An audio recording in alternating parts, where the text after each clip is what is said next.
Good morning, students. Today we are going to start with our third chapter, which is actually chapter number 1 from our book number 2, that is An Alien Hand. Now, the chapter name is The Tiny Teacher, which we have to start today. There are first of all 3 points which are given over here. Let us read them one by one, and then we are going to start further and understand what are the things in this chapter. Now, the tiny teacher. We can understand that what is the tiniest creature that we can see with our naked eyes? Of course, we can say that it is the ant. So, here in this chapter also, we are going to talk about the same tiny creature, that is the ant. So, now let us start. Over here, we have now first 3 points. Let us see them one by one. Though so very small, the ant is unbelievably intelligent and hardworking. Among the various kinds, the commonest ant is black or red, and the ants live in comfortable homes called ant hills. So these are the three introductory lines which tell you the basic introduction about these paragraph, where we are going to study about these things only. So now let us start reading. Name the smallest insect you have seen and the wisest. Is it the fly? No, it isn't. Is it the mosquito? No, not the mosquito. Then it must be the worm. No, it is none of these. It is the ant, the commonest, the smallest, but the wisest insect.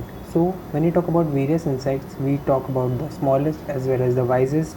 It is none other than ant only. The story of an ant's life sounds almost untrue because it is so small creature that it is nearly impossible to see it. But still, if we talk about its story, it is nearly untrue. It sounds untrue. But people have kept ants as pets and have watched their daily behavior closely. Even this has happened that many a times what happens is that people have a habit and also they have the hobby to keep different types of things together. For example, we have very common pets like we have dogs, we have cats, but the people have very wide scope. They can even have pythons as their pet. They can have different kinds of animals as their pets. So here also we are introduced about the same thing, that even people keep ants as their pets and they observe their behavior. So from here starts the origin of the story of ant. So we know a number of facts about this tiny, hardworking and intelligent creature.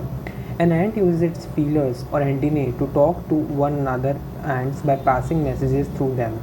Now when we talk about and when we look in this figure, we can see very clearly that here the two ants are discussing things with each other with the antenna. Now these antenna are their fillers. Fillers are actually the antennas which are type of sensory antenna through which they can talk, they can feel the things around them. Watch a row of ants moving up or down the wall.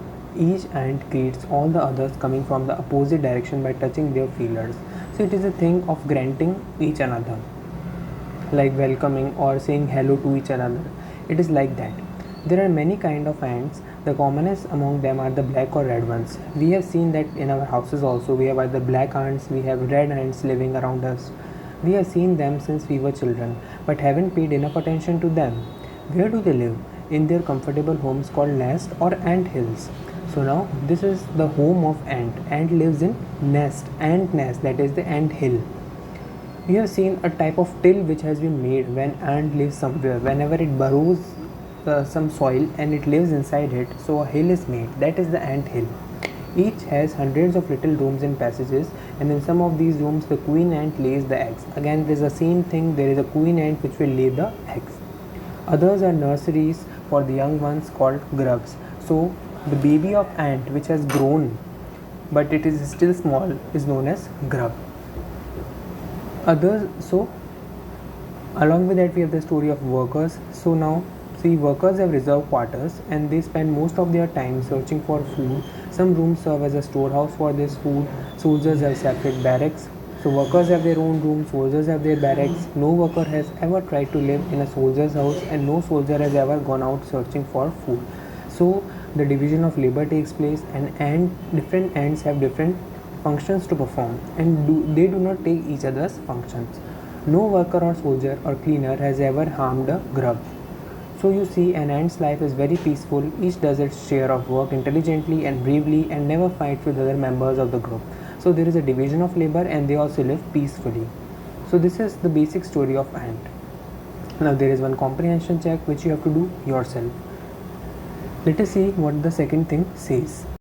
Now in the second one we have the queen ant has a pair of wings which she casts off before she begins to lay eggs. We know already that queen ant will lay the egg. Now before it lays the egg, it has a pair of wings, but she casts those wings, means she removes those wings from her body before laying the eggs. Eggs hatch and become grubs. Grubs change into cocoons. Cocoons break to bring forth the complete ants. So first of all, what will happen? Eggs will be there. From eggs, grubs will be made. From grubs, cocoons will be made, and from finally cocoons, we have the mature ant. The life of an ordinary ant is the ant hill. In the ant hill is a book which many of us seldom open. The queen is the mother of the entire population of the colony. It lives for about 15 years. So you should know that the queen ant lives for about 15 years. It has a pair of wings but bites them off after its wedding flight. As soon as it gets wedded and she is about to lay her eggs, that time she will remove her all the wings. This flight takes place on a hot summer day. The queen leaves the nest and goes out to meet a male ant or drone high up in the air. On its return to earth, it gets rid of its wings and then does nothing but lay eggs. So it is just like that when the queen ant had wings, she used to fly that high in the air to find another male ant. Then she mate with that male ant, and then when she come back to her home, that time she cast off her wings and then she lay her eggs. Eggs hatch and grubs come out. Soldiers guard them, workers feed and clean them, and also carry them about daily for airing, exercise, and sunshine. So these are the different types of things which we can see over here, which different ant laborers, they are performing their specific function. 2 or 3 weeks later, grubs become cocoons and lie without fear or activity for 3 weeks more. Then the cocoons break and perfect ant will appear finally. From cocoons, the ants will be formed. Now it's time for teaching and training. New ants learn their duties from the old ants as the workers, soldiers, builders, cleaners, etc. After a few weeks training, the small ants are ready to go out into the big world of work. So they decide accordingly that which profession should they choose as their main career, and then they start doing the same thing. An anthill is a home not only for ants but also for some other creatures. So in the anthill only ant does not live. Beetles, lesser breeds of ants as well as the green fly also lives in the anthill. Why do ants want these alien creatures to live in their nest?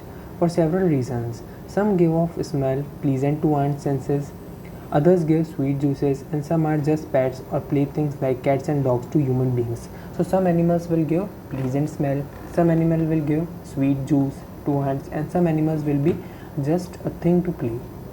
The green fly is the ant's cow. The ants train it to give honeydew like milk with a touch of their antennae. So the green fly is the one which gives milk, which is honeydew, which is a milk for ant, like milk for us. They milk it just as we milk the cow. So as ants touch their antennae to the green fly starts to milk. Have humans learned as much as ants have? Perhaps they have, but they haven't put their learning to good use. Now this is a lesson that we should learn, that how ants are using their work very productively and we do not. They may still learn a few things from this tiny teacher, that is hard work, sense of duty and discipline, cleanliness, care for the young ones, and above all a firm loyalty to the land where they live. These are the things which should be learned by the humans, that what ants can do. So this is all about the story, and this is all about the story of the tiny creature. That's all for today. Thank you and have a nice day.